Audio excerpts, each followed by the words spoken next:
Laringiz qorni ochlikdan juda yig'lashga o'tdilar, chunki bir hafta bo'ldi non yo'q uyimizda dedi. Yemish yo'q. Ular yig'layotgandilar. Hozir bobangiz Rasululloh sollallohu alayhi vasallamga odam yuboraman, bizga ovqat olib keladilar degandim.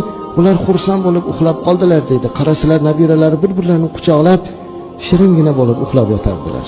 Rasulimizning muborak ko'zlariga yosh keldi. Ey qizim, jonon qizim, ko'zimning qarosi qizim, bir hafta bo'ldimi non yemaganingizga? Ha shunday otajon. Mana bizga 15 kun bo'ldi nonni ta'mini esdan chiqarganimizga dedilar. Shukr dedilar. Zot butun dunyoni berishlikka loyiq bo'lgan zotning oilasini ko'ring. Nega endi biz noshukr bo'lishligimiz kerak azizlar?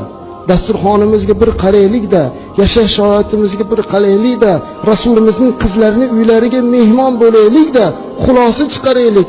Dod deb yig'lab bir Allohga shukr keltiraylik. Robbim, nonni ta'mini esdan chiqaradigan holatga kelmadik, isrof qiladigan holatga keldik. Bir Rasulullohning qizlari boshiga ro'mol topa olmayotgan bir paytda boy badavlat ayollarimiz har kuni har xil liboslarni olib bu yoqmay qoldi deb tashlab yuborayotgan zaifalarimiz uyalsinlar.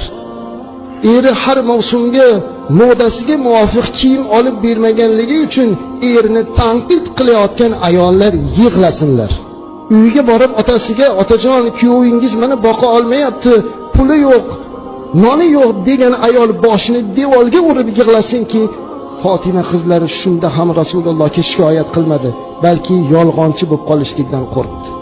Bu qanday razolatki azizlar, bu qanday qabohatki, ne'matni e'tirof qilishlikdan uzoqlashgan banda bo'lsak. Robbim bizlarni ne'matingni shukr qiluvchi bandalardan qilgin deb so'raylik.